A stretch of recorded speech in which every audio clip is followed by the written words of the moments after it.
Halo, teman-teman. Sebelum kita mulai ceritanya, jangan lupa bantu dukung channel ini dengan klik subscribe, like, dan share. Ya, karena satu dukungan kecil dari kamu sangat berarti buat kami. Agar bisa terus berbagi kisah inspiratif dan menyentuh hati seperti ini. Sekarang, dengarkan baik-baik kisah seorang ibu yang punya harapan besar untuk putri sulungnya. Bu, kapan kita bisa punya rumah sendiri? Pertanyaan itu terdengar ringan, tapi bagiku terasa seperti sebilah pisau yang pelen-pelen menusuk hati. Suaranya lembut, polos, tanpa maksud apa-apa. Tapi entah kenapa, dada ini tiba-tiba sesak. Kami duduk berdua di teras kecil, kontrakan sempit, yang atapnya bocor di beberapa sudut. Hujan baru saja reda, dan udara malam masih menyisakan dingin. Di sudut ruangan, ember plastik biru masih menampung sisa tetesan air. Hujan dari lubang kecil di langit-langit. Aku hanya tersenyum menatap wajah mungilnya yang penuh rasa ingin tahu. Wajah yang setiap harinya jadi sumber semangatku untuk terus bertahan. Aku membelai rambutnya pelan dan menjawab dengan suara lirih. Nanti nak, kalau kita sudah rezeki.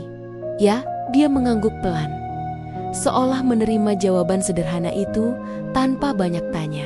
Tapi dalam hati, aku menangis. Menangis karena aku tahu, entah kapan nanti itu akan datang. Anakku belum tahu, setiap malam ibu berjuang. Bukan hanya melawan lelah tubuh, tapi juga melawan perasaan bersalah yang sering datang diam-diam. Setiap kali aku menatap wajahnya yang tertidur pulas di lantai beralas tikar tipis, ada rasa sesak di dada. Aku ingin memberi lebih banyak. Tempat tinggal yang nyaman, baju hangat tanpa sobek di ujung lengan, makanan yang layak tanpa harus menahan lapar di tengah bulan. Tapi semua itu masih terasa jauh dari genggaman. Pagi hari, suara ayam tetangga membangunkanku lebih dulu dari alarm. Aku bangkit perlahan, berusaha tidak menimbulkan suara agar tidak membangunkan putriku. Aku pandangi wajahnya sebentar, wajah yang begitu tenang saat tidur. Ada rasa haru setiap kali aku melihatnya. Sejak dia lahir, hidupku berubah total. Aku belajar bahwa cinta seorang ibu tidak butuh alasan, tidak menunggu waktu, dan tidak mengenal kata lelah. Aku menyiapkan sarapan sederhana, nasi sisa semalam yang kugoreng lagi dengan sedikit kecap, telur ceplok 1 butir yang kami bagi 2. Aku tahu itu tidak banyak, tapi setidaknya cukup untuk membuatnya tersenyum. Saat dia duduk di depan piringnya dan berkata, "Makasih ya Bu, enak banget." Meski jelas rasanya biasa saja, hatiku meleleh. Dia selalu tahu cara membuat ibunya merasa cukup berharga di tengah semua kekurangan ini. Aku bekerja apa saja yang bisa dilakukan. Kadang bantu bersih-bersih rumah orang, kadang ikut jualan gorengan di pinggir jalan. Bahkan pernah jadi penjaga warung kecil di ujung gang. Tak jarang, aku pulang dengan tubuh lelah dan tangan penuh kapalan. Tapi begitu melihat senyum anakku, semua sakit di tubuh ini seperti lenyap begitu saja. Aku tahu, aku belum bisa membahagiakannya dengan barang-barang mewah. Tapi aku ingin dia tahu kalau setiap tetes keringatku adalah bentuk cinta yang tak terukur. Sore hari adalah waktu yang paling aku tunggu. Biasanya setelah pulang kerja, aku duduk di depan rumah bersamanya. Kami ngobrol kecil, membicarakan hal-hal sederhana. Kadang dia bercerita tentang sekolah, tentang temannya yang punya sepatu baru, atau tentang pelajaran menggambar yang membuatnya gembira. "Bu, nanti kalau aku gede, aku mau punya rumah sendiri, tapi rumahnya buat ibu." "Ya," katanya sambil tertawa kecil. Aku ikut tertawa, tapi dalam hati aku berjanji akan terus berjuang agar impian itu bisa terwujud. Malam tiba. Saat dia sudah tidur, aku duduk di lantai menatap langit-langit yang berlubang. Di luar, suara hujan kembali turun. Tetes demi tetes jatuh ke ember di sudut ruangan, menimbulkan suara yang monoton namun menyayat hati. Aku menunduk, menggenggam tangan, dan berbisik pelan, "Ya Tuhan, kuatkan aku. Jangan biarkan anakku kecewa. Aku tahu aku belum bisa banyak memberi. Tapi tolong, berikan dia kebahagiaan yang pantas." Air mataku menetes tanpa bisa kutahan. Kadang aku berpura-pura kuat di depan anakku, padahal hatiku rapuh. Aku tahu dia bisa membaca kesedihan dari mataku. Tapi dia selalu pura-pura tidak tahu. Pernah suatu kali dia mendekat dan bertanya pelan, "Bu, ibu capek ya?" Aku tersenyum, menatapnya, lalu menjawab, "Enggak kok, Nak. Ibu cuma lagi mikirin kamu." Padahal sebenarnya tubuh ini sudah hampir roboh. Tapi aku tak mau dia khawatir. Aku ingin dia tumbuh dengan rasa aman, bukan dengan beban. Setiap malam sebelum tidur, aku memandangi wajahnya lagi. Aku usap pipinya, kucium keningnya, lalu berbisik, "Maaf ya Nak, ibu belum bisa bahagiain kamu. Tapi ibu janji, selama ibu masih bisa bernafas, ibu bakal terus berjuang." Setelah itu, aku rebahkan tubuh di sampingnya, menatap lenggit-lenggit yang mulai gelap. Kadang aku membayangkan hari di mana kami punya rumah sendiri, rumah kecil tapi hangat. Ada dapur sederhana, ada jendela tempat sinar matahari masuk, dan ada kamar untuknya sendiri. Aku tahu itu terdengar sederhana bagi orang lain, tapi bagiku itu impian terbesar yang aku simpan selama ini. Aku masih ingat dulu waktu pertama kali harus pindah ke kontrakan ini. Saat itu kami baru saja diusir dari tempat lama karena aku tak sanggup bayar sewa. Aku membawa koper tua, beberapa baju, dan tangan kecil anakku yang tak pernah lepas dari genggamanku. "Gak apa-apa Bu, yang penting kita bareng," katanya waktu itu. Kalimat sederhana yang membuatku menangis tanpa suara di tengah jalan. Dari situ aku sadar, mungkin kami tidak punya banyak hal, tapi kami punya satu sama lain, dan itu cukup untuk terus melangkah. Malam semakin larut, suara hujan makin deras, dan udara semakin dingin. Tapi aku tetap terjaga. Kadang aku membayangkan, bagaimana kalau suatu hari nanti aku tak sanggup lagi bekerja. Siapa yang akan menjaganya? Siapa yang akan memastikan dia tidak lapar? Pikiran-pikiran itu sering datang tiba-tiba dan membuatku takut. Tapi kemudian aku melihat wajahnya lagi, tenang, damai, dan penuh kepercayaan pada ibunya. Dari situ aku belajar bahwa anak kecil seringkali punya keyakinan yang jauh lebih besar daripada orang dewasa. Dia percaya pada ibunya, bahkan saat ibunya sendiri mulai ragu pada diri sendiri. Dan malam itu, di bawah suara hujan yang jatuh satu-satu dari atap bocor, aku memejamkan mata sambil berdoa. Aku tahu, mungkin aku bukan ibu yang sempurna. Aku sering lelah, sering merasa tak berdaya, bahkan kadang hampir menyerah. Tapi satu hal yang selalu membuatku bertahan adalah dia, putri kecilku, yang selalu memelukku dengan tangan mungilnya dan bilang, "Ibu hebat." Padahal aku tahu, aku belum sekuat itu. Aku menarik napas panjang, mencoba menghapus air mata. Lalu aku berbisik pelan, hampir tanpa suara, "Nak, suatu hari nanti kamu akan mengerti semua air mata ibu malam ini. Bukan karena menyerah, tapi karena ibu ingin kamu bahagia. Maaf ya, ibu belum bisa kasih rumah sendiri, belum bisa kasih hidup mewah. Tapi ibu janji, cinta ibu gak akan pernah berkurang, bahkan sampai kamu dewasa nanti." Dan malam itu, di antara suara hujan dan hembusan angin, aku akhirnya tertidur dengan satu harapan sederhana yang terus kupeluk erat di dada. Semoga suatu hari nanti aku bisa lihat putriku tersenyum lebar di depan rumah kecil kami sendiri. Rumah yang jadi saksi bahwa cinta seorang ibu, meski sederhana, bisa mengalahkan segalanya. Pagi-pagi ibu sudah bangun sebelum matahari sempat mengintip dari balik awan.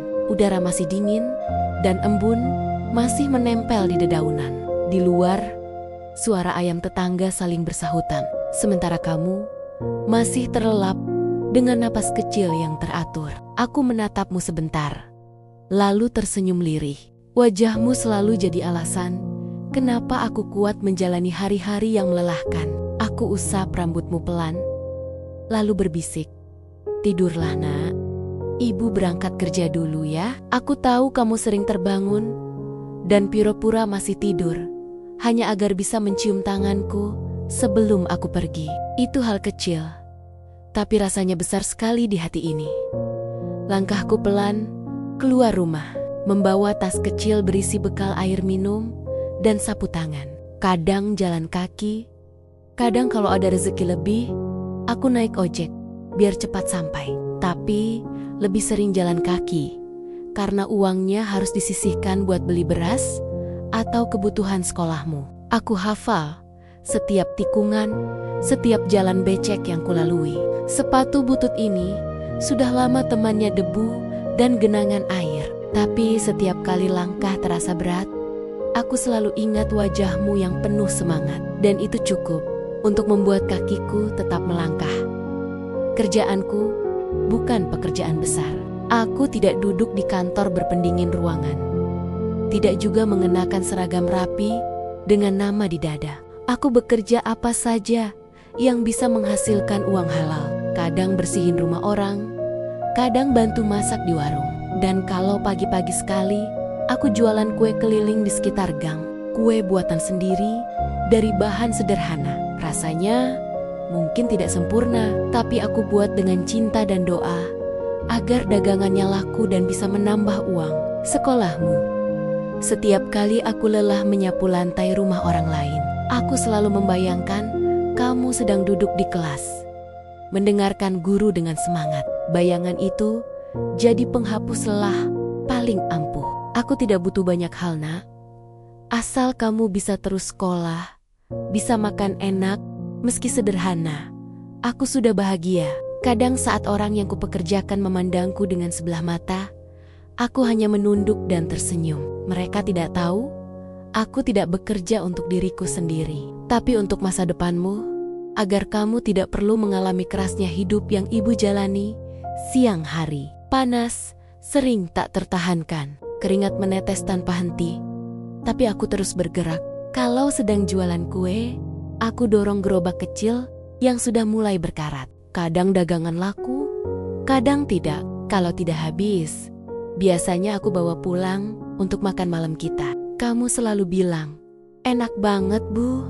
Aku suka kue buatan ibu." Padahal aku tahu, kamu sengaja bilang begitu biar aku gak sedih.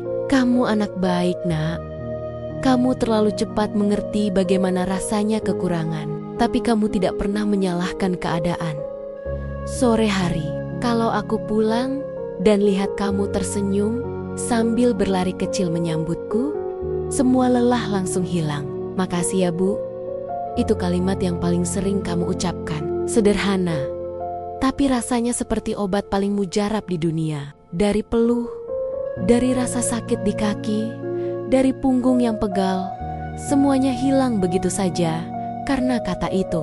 Kamu gak tahu, setiap malam sebelum tidur, ibu selalu berdoa dalam hati, "Ya Tuhan, jangan ambil semangat anak, biarkan dia tumbuh jadi anak kuat, meski hidupnya tak semudah teman-temannya." Itu doa yang tak pernah terlewat satu malam pun. Aku tahu, kadang kamu iri lihat teman-temanmu punya tas baru, sepatu bagus, atau mainan mahal. Aku tahu, kamu berusaha menutupi rasa sedihmu, supaya aku tidak merasa bersalah. Tapi dari cara kamu menatap barang-barang itu di toko pinggir jalan, ibu tahu, kamu ingin juga. Dan setiap kali melihat tatapanmu itu, rasanya hati ini teriris. Aku ingin bilang, "Tunggu ya, Nak. Nanti kalau ada rezeki lebih, ibu belikan." Tapi aku tahu, kata nanti itu sering terlalu lama datangnya. Jadi aku hanya menggenggam tanganmu dan tersenyum, berharap kamu mengerti tanpa perlu kata-kata. Suatu hari, aku pernah lihat kamu duduk diam di depan rumah. Wajahmu murung. Aku mendekat dan bertanya pelan, "Kenapa, Nak?" Kamu menjawab dengan suara kecil. Teman-teman tadi ngomongin aku. Katanya bajuku jelek. Saat itu aku ingin menangis, tapi aku tahan. Aku rangkul kamu dan bilang, yang penting kamu bersih dan sopan, nak. Orang baik bukan diukur dari baju, tapi dari hati. Kamu menatapku, lalu tersenyum kecil. Dan senyum itu, meski dipaksakan, tetap jadi alasan kenapa aku terus bertahan hari demi hari. Kamu selalu bisa membuat hal kecil terasa besar. Saat aku belikan kamu pensil baru, kamu bilang, "Ibu, ini pensil paling bagus yang pernah aku punya." Padahal itu cuma pensil biasa yang kubeli di warung 1000. Tapi kamu menghargainya seolah itu barang berharga. Dari kamu, aku belajar apa arti syukur yang sesungguhnya. Kamu tidak banyak meminta, tidak pernah marah kalau aku tidak bisa memberi. Kamu selalu bilang, "Gak apa-apa, Bu, yang penting kita bareng." Dan kalimat itu, nak, jauh lebih berharga dari semua harta di dunia ini.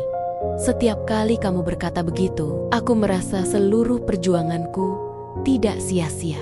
Karena di tengah semua kesulitan ini, kamu tetap bisa tumbuh jadi anak yang lembut, sabar, dan penuh kasih. Kamu tidak menyalahkan hidup. Kamu tidak menuntut lebih. Kamu hanya ingin ibu ada di sampingmu. Dan itu yang membuatku sadar bahwa kebahagiaan sejati bukan tentang seberapa besar rumah yang kita punya, tapi seberapa kuat cinta yang ada di dalamnya. Malam hari, setelah semua pekerjaan selesai, aku sering duduk di depan rumah sambil memandangi langit. Langit malam kadang cerah, kadang mendung. Sama seperti hidup ini, aku selalu berpikir, bagaimana caranya agar esok bisa lebih baik. Kadang tubuh ini lelah sekali, tapi bayangan kamu selalu muncul di kepala. Suara tawamu, cara kamu memanggil ibu dengan nada lembut itu, jadi bahan bakar paling berharga dalam hidupku. Aku tahu dunia ini keras, tapi aku ingin kamu tumbuh tanpa kehilangan kelembutan hatimu. Aku ingin kamu tetap jadi anak baik yang tidak iri pada orang lain, yang tetap bisa tersenyum meski tidak punya banyak hal. Karena ibu percaya, nak, orang yang bisa bahagia dalam kesederhanaan adalah orang paling kaya di dunia. Dan setiap kali aku menutup mata malam hari, aku selalu berharap Tuhan mendengar doaku. Semoga esok masih ada tenaga untuk bekerja. Semoga masih ada rezeki untuk beli kebutuhanmu. Semoga kamu terus sehat dan semangat menjalani hari. Karena selama kamu masih tersenyum, ibu tahu perjuangan ini belum berakhir, tapi juga belum sia-sia. Sekarang kamu mulai beranjak besar. Waktu terasa berjalan begitu cepat. Rasanya baru kemarin aku gendong kamu ke sekolah dengan seragam yang kebesaran. Dan sekarang kamu sudah bisa berjalan sendiri, bahkan membantu ibu tanpa harus diminta. Kadang kamu bantu nyapu, kadang bantu jualan, kadang hanya duduk di samping ibu sambil menatap tanpa banyak bicara. Tapi dari tatapanmu, ibu tahu kamu mengerti lebih banyak dari yang seharusnya kamu pahami di usia itu. Kamu kuat sekali, nak.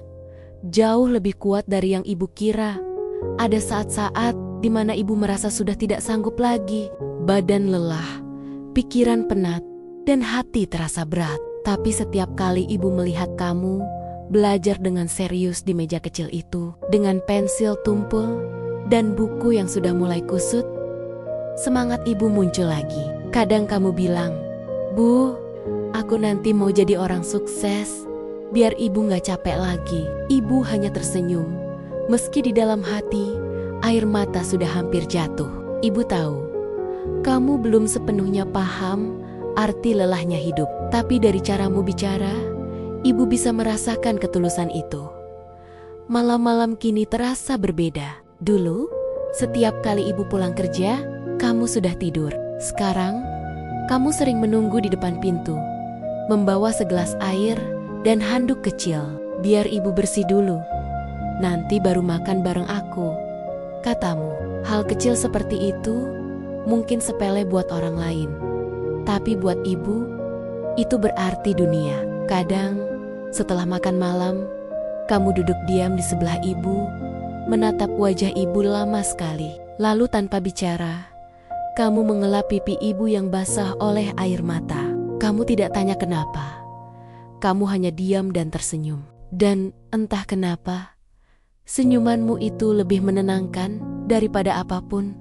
Kamu tumbuh jadi anak yang penuh empati. Ibu sering lihat kamu menahan diri saat ingin sesuatu. Kamu tahu keadaan kita, dan kamu tak pernah meminta berlebihan. Ibu sadar, itu bukan karena kamu tidak punya keinginan, tapi karena kamu terlalu mengerti bagaimana hidup yang penuh keterbatasan ini.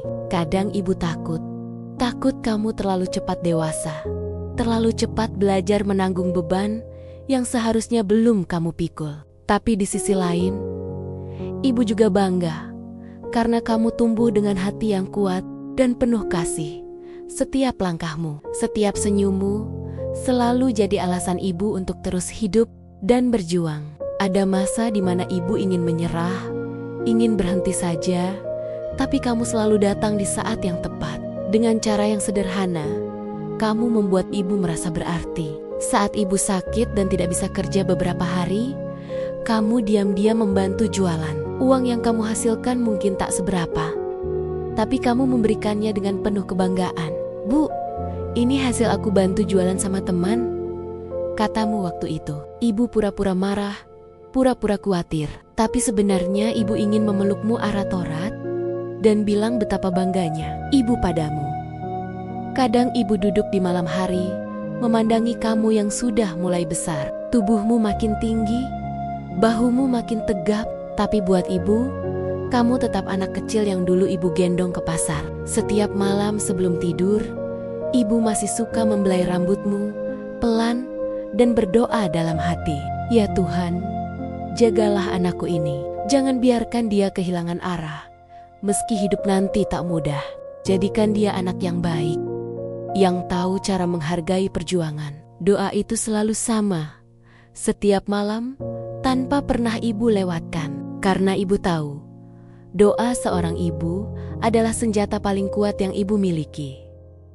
Ibu cuma ingin kamu tahu satu hal, meskipun ibu belum bisa kasih banyak hal, tapi cinta dan doa ibu gak pernah berhenti buatmu. Mungkin ibu belum bisa belikan kamu rumah, sepatu bagus, atau liburan ke tempat indah. Tapi ibu ingin kamu tahu bahwa semua yang ibu lakukan, sekecil apapun, selalu untuk kamu. Setiap keringat, setiap luka di tangan, setiap langkah kaki yang menahan sakit, semuanya punya satu tujuan, agar kamu bisa punya masa depan yang lebih baik dari ibu. Ibu tahu, suatu hari nanti, kamu akan sukses. Kamu akan berdiri di tempat yang dulu ibu cuma bisa bayangkan. Kamu akan mengenakan baju rapi, bekerja di tempat yang nyaman, punya kehidupan yang layak. Dan mungkin di saat itu, kamu akan melihat kembali ke masa ini. Masa di mana kita berdua hidup dalam kesederhanaan, tapi penuh cinta dan ketulusan. Ibu hanya ingin satu hal, nak. Kalau nanti kamu sudah berhasil, jangan pernah malu, pernah punya ibu yang sederhana. Karena dari semua perjuangan kecil inilah, kamu belajar arti kuat, sabar, dan bersyukur. Dari peluh dan air mata inilah, kamu belajar apa arti bertahan dalam keterbatasan. Kadang ibu berpikir, bagaimana nanti kalau ibu sudah tua? Apakah kamu masih akan duduk di sebelah ibu seperti dulu? Memegang tangan ibu yang mulai lemah? Ibu tidak tahu apa yang akan terjadi di masa depan. Tapi ibu yakin, satu hal, kamu akan tumbuh jadi orang baik. Karena kamu sudah belajar kebaikan sejak kecil. Kamu tahu rasanya berjuang. Kamu tahu rasanya kekurangan. Dan kamu tahu bagaimana caranya menghargai setiap hal kecil yang kamu miliki. Itu yang membuat ibu tenang. Karena ibu tahu kamu akan baik-baik saja. Bahkan jika suatu hari ibu tidak ada lagi di sisimu. Maaf ya, nak. Kalau selama ini ibu belum bisa membahagiakanmu sepenuhnya. Maaf kalau kadang kamu harus menahan keinginan.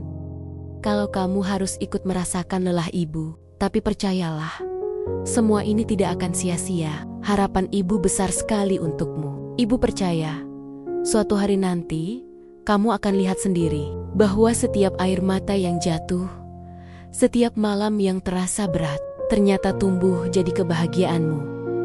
Dan kalau hari itu datang, jangan lupa nak, jangan lupa asalmu, jangan lupa siapa yang dulu menuntun langkahmu saat dunia terasa gelap. Jangan lupa bahwa di balik keberhasilanmu nanti, ada doa ibu yang tak pernah berhenti. Bahkan di saat kamu tidur lelap, ibu tidak butuh balasan. Ibu tidak menunggu hadiah besar. Ibu hanya ingin melihat kamu bahagia, hidup dengan tenang, dan tidak kehilangan arah. Karena bagi ibu, itu sudah lebih dari cukup. Itu sudah menjadi hadiah terbesar yang bisa ibu terima di dunia ini. Dan ketika suatu hari nanti, kamu tersenyum di hadapan ibu dengan mata berbinar dan hati yang bahagia, ibu akan tahu semua perjuangan, semua tangis, semua luka, semuanya terbayar lunas hanya dengan satu senyumanmu. Karena itulah nak, ibu tidak pernah menyerah. Karena cinta ibu untukmu tak pernah punya akhir. Malam ini, ibu kembali duduk di teras kecil rumah kontrakan kita. Angin malam berhembus lembut, dan bintang mulai muncul satu persatu di langit. Ibu menatap langit itu sambil tersenyum, membayangkan masa depanmu yang cerah. Ibu tidak tahu apakah ibu akan sempat melihat semua mimpimu jadi nyata, tapi ibu yakin kamu akan sampai di sana karena kamu anak yang kuat, anak yang tumbuh dari cinta dan doa. Dan kalau nanti kamu membaca ini atau mendengar kisah ini diceritakan oleh orang lain, ingatlah satu hal. Semua air mata ibu bukan tanda kelemahan, tapi bukti bahwa cinta seorang ibu bisa melewati segalanya, bahkan kemustahilan, teman-teman. Setiap ibu punya caranya sendiri untuk mencintai anaknya. Mungkin gak dengan harta, tapi dengan tenaga, air mata, dan doa yang tak pernah berhenti. Kalau kamu masih punya ibu, peluk dia hari ini. Ucapkan terima kasih sebelum waktu tak lagi memberi kesempatan. Jangan lupa ya, klik like, komen, share, dan subscribe biar channel ini bisa terus menghadirkan kisah nyata yang penuh makna dan inspirasi. Sampai jumpa di cerita berikutnya. Semoga kamu selalu diberi kekuatan dan kasih yang tak terbatas.